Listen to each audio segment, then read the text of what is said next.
Hello and welcome to Schoolings TV. In today's video, I'll be putting you through on how to gain admission into any university of your choice in Nigeria without the use of JAMB. This has always been the question asked by my students and especially comments, in my blog. Is it possible to gain admission into university in Nigeria without JAMB? Considering the fact that JAMB is the body responsible for granting admission, this has always been the question that pops up in the minds of people that without JAMB, how is it possible to gain admission? So in this video, I'm going to give you the tips, the strategies, and ways in which you can gain admission without writing JAMB. So to gain admission into any university of your choice in Nigeria without the use of JAMB, first you need to confirm if the school you're applying for accepts any of the programs I'm going to be discussing here. So the two major means are through the direct entry method and the part-time method. Now the direct entry method can be broken down into two. You have the JUPEB and the IJMB. Don't get me wrong, the JUPEB and the IJMB are very similar in the admission processes. The IJMB is owned by the Ahmadu Bello University of Nigeria, while the JUPEB is owned by Unilag. So, of course, if you are going to gain admission into Unilag, you cannot use IJMB. You need Unilag's own JUPEB to gain admission through direct entry.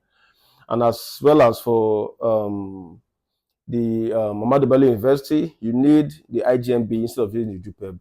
But of course, the other schools that accept IJMB and JUPEB, there are still schools that accept IJMB strictly and JUPEB strictly. So you need to do is do your findings online. Now we're going to be discussing the IJMB and the JUPEB. Whatever I'm talking about for the IJMB equally applies to the JUPEB program. So the JUPEB, of course, as well as the IJMB, for you to gain admission using these means of admission, you need to must have obtained a minimum of 5 O-level credits, which includes mathematics and English, and 3 any other subjects. Of course, no more than 2 sittings. And this same applies to the JUPEB as well as I'm talking about both programs right now. Then you need to score a minimum of 6 points. The overall point is 15 points. So you need a minimum of 6 points, but of course, the higher points, the greater your chances of getting admission. So our advice, for especially for medical students, it's better you score between 10 to 12 points. It gives you like a better chance over other UTME students. Because don't forget, you're struggling for admission, you're fighting for slots with UTME students. But of course, schools like Unilag, AB, and other schools, they tend to give the JUPEB, the direct entry methods applicants, they tend to give them, a kind of preference, just to push, just to, promote their program. So if you are going to be using the IJMB or using the JUPEB, you don't need to be scared of, oh, I'm using the IJMB, I'm using the JUPEB, will I be giving, admission? The truth is, so long as you meet the requirement, you score the minimum point, which is the cutoff mark, you stand a better chance of being given admission, even over the UTME students.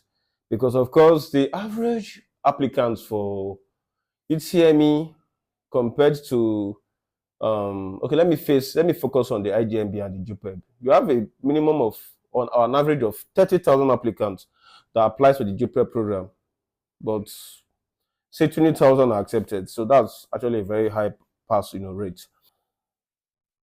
So for you, considering using the JUPEB or the IJMB, you stand a better chance of being admitted. So in my opinion, you're good to go. So like I said, you need the minimum of 5 O-level credits as well as minimum of 6 points out of the 15 points. But like I said, higher your points, higher your chances for both JUPEB and the IJMB. Then as for the part-time program, you simply need to apply. You're going to apply via the school's website. Also, you're going to apply in JAMB's portal because JAMB will be needing your details, of course. It's a new policy, of course, which JAMB just brought up, that they'll be needing your details. So you need to apply, via JAMB, just putting your details. They're not saying you're going to write the UTME. You just need to, apply, putting your details in the JAMB e-facility portal, so that's that for the part-time. But of course, you might be required to write an entrance exam. This entrance exam is what differentiates, the goods from the ganders. This entrance exams is what they use in, is this person eligible? Are you fit, for a certain course? But just like I said, just like the UTME as well as the IJMB and the other A-level programs, you still need the minimum of 5 O-level credits, minimum. including mathematics and English, in no more than 2 sittings, and of course, in no more than 2 or 3 years apart. So when you have, when I say in no more than 2 sittings, and you have your O-level certificate of 2024, and you now have another certificate of 1990, it will be accepted. The proximity needs to be close. So with that, you are good to apply for any of the schools that are accepting of these programs. Another direct means through which you can get an admission without JAMB is applying directly to NOW, that's National Open University of Nigeria. All you need to do is go to their website, get the necessary information, visit the portal, apply for the form, and of course, you're good to go. Just ensure that you meet the basic requirement, which is 5 O-level credits minimum, and of course, no more than 2 sittings, and you're good to go.